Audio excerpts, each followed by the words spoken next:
Hello everybody, David Shuster here. What started as a crack in the U.S. economy under Trump has now turned into a widespread and frightening rupture. As of mid-afternoon Monday, Dow drops 800 points to session lows. S&P falls more than 2% as market sell-off intensifies. The market closed down more than 890 points.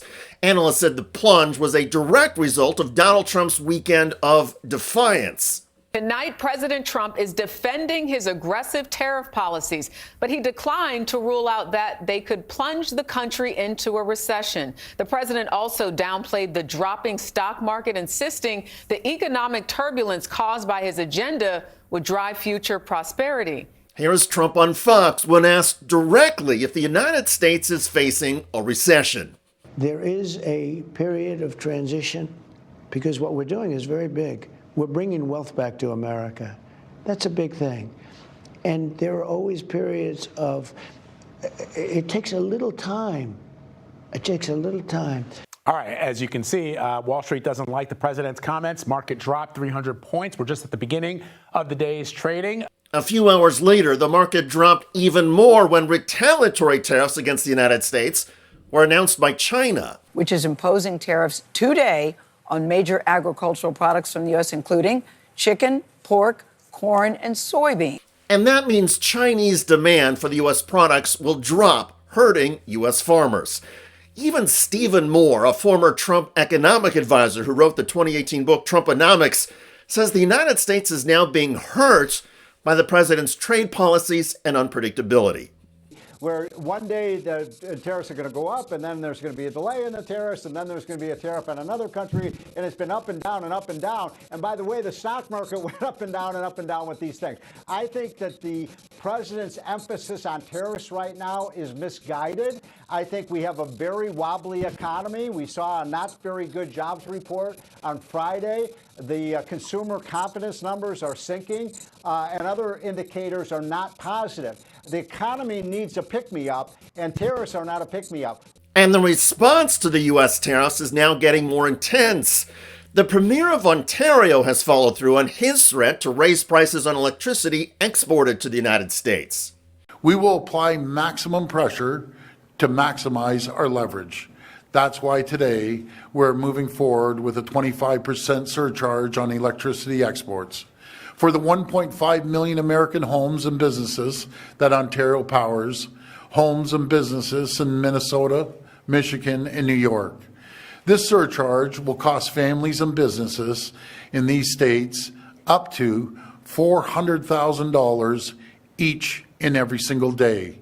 On an average, this will add around $100 per month to the bills of hardworking Americans. The added costs for electricity come on top of longer consumer wait times for Americans seeking help and services from the U.S. government. The Trump administration has fired tens of thousands of workers at agencies including the Department of Veterans Affairs. And the ripple effect has already been noticeable, according to vets, in slower responses at VA phone lines. The prospects of Donald Trump and Elon Musk wrecking the U.S. economy and strangling the U.S. government has prompted nationwide protests. Over the weekend, demonstrators marched in front of dozens of dealerships for Tesla, the automotive company owned by Elon Musk. Hey! Ho, ho! Elon Musk has got to go! Ho, ho! Elon Musk has got to go! At some Tesla locations, demonstrators went inside and allegedly refused to leave, prompting dozens of arrests, including this one.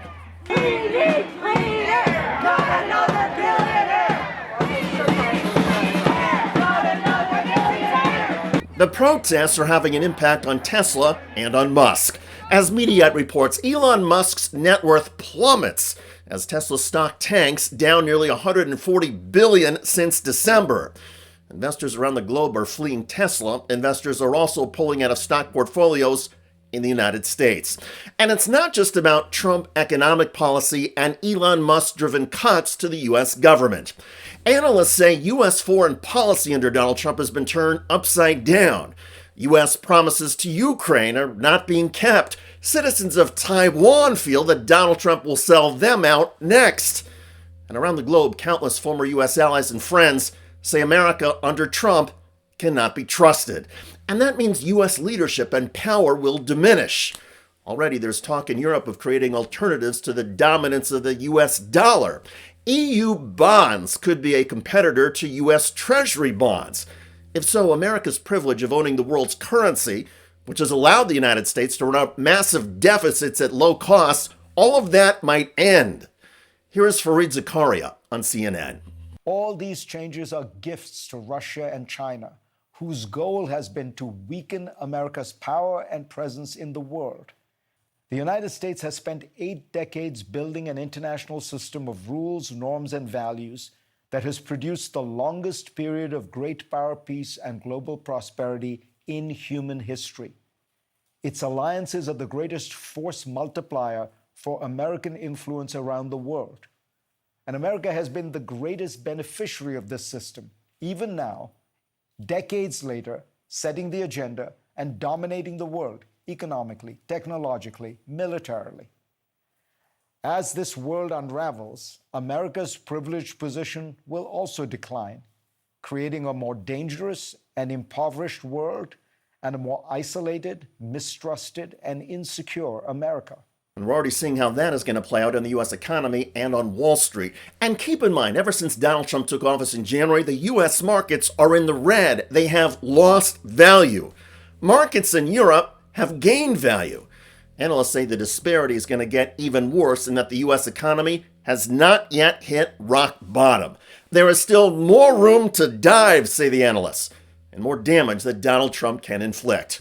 And that itself is startling when you consider in just 2 months how far the United States has fallen under Donald Trump. Whether you examine the United States politically, morally, or economically, people around the globe see America crashing. And now investors on Wall Street are seeing it as well.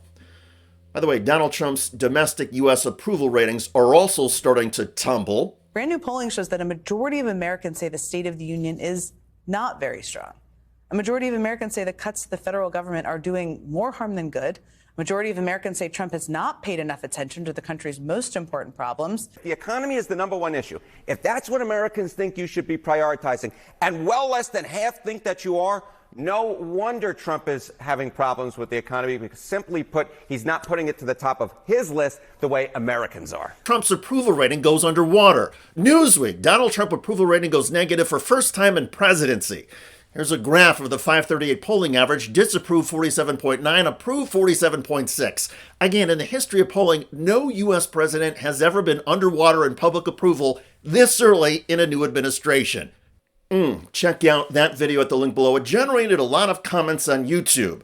Meantime, I look forward to reading all of your comments about Donald Trump crashing the U.S. economy and the stock markets as his defiance continues. I'm David Shuster. Thanks for joining us.